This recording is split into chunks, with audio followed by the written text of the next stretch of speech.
በመጨረሻም የ14 ዓመቱ ጆርጅ ምንም በማያውቀውና ባልሰራው ወንጀል ተከሶ የሞት ፍርድ ተፈርዶበት 2400 ቮልት ባለው የኤሌክትሪክ ወንበር ላይ እያለቀሰ እንዲቀመጥ አደረጉት። ይህ በአሜሪካ በዕድሜ ትንሹ በዘረኝነትና በፍትህ ማጣት በጭካኔ የሞት ፍርድ የተፈረደበት የጆርጅ ስቲኒ አሳዛኝ ታሪክ ነው። ግን ይህ ታሪክ የሚጀምረው ወደ ኋላ ከ70 ዓመት በላይ ተጉዘን እንደ አውሮፓውያን አቆጣጠር በ1944 በደቡብ ካሮሊና አሜሪካ ውስጥ በምትገኝ በዘረኝነት የተከፋፈለች ትንሽ ከተማ ውስጥ ነው።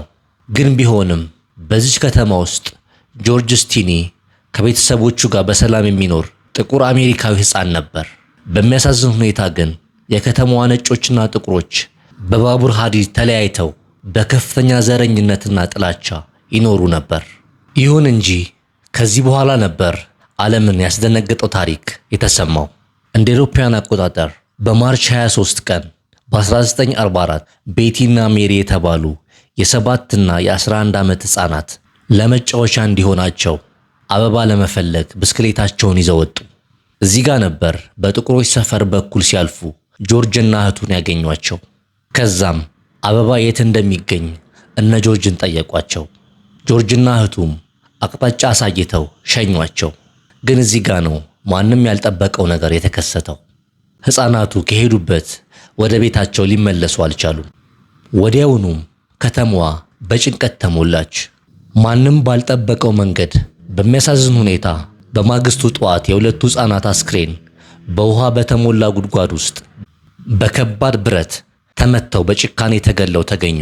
ከዚህ በኋላ ነበር ከተማዋ የተረበሸችው።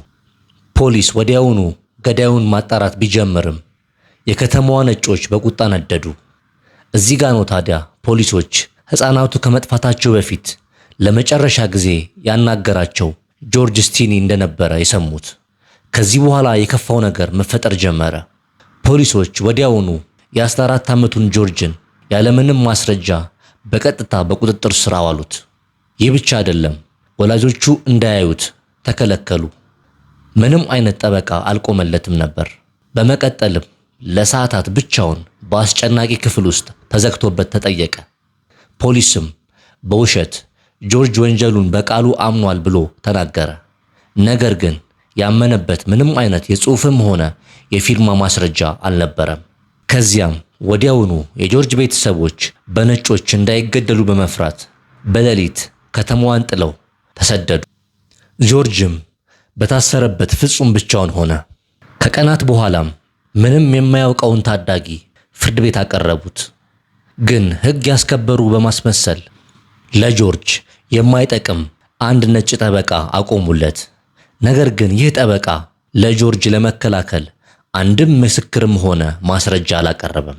በሚያስገርም መልኩ ሙሉ በሙሉ ነጮች ብቻ ባሉበት ችሎት ውስጥ ይህን ታዳጊ አቁመው በሚያሳዝን መልኩ በ10 ደቂቃ ብቻ ዳኛው የሞት ፍርድ ፈረደበት።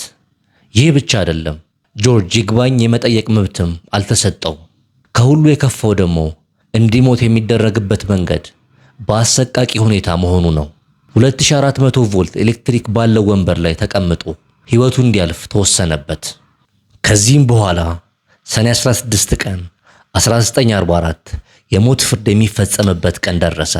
ጆርጅም በፍርሃት መጽሐፍ ቅዱስን ይዞ ወደ ኤሌክትሪክ ወንበር ወዳለበት ክፍል ተይዞ ገባ። ወንበሩ የተሰራው ለአዋቂ ሰው ስለነበር ጆርጅ ለመቀመጥ አይደርስበትም ነበር። ከዚያም ሁኔታው ይበልጥ አሳዛኝ ሆነ።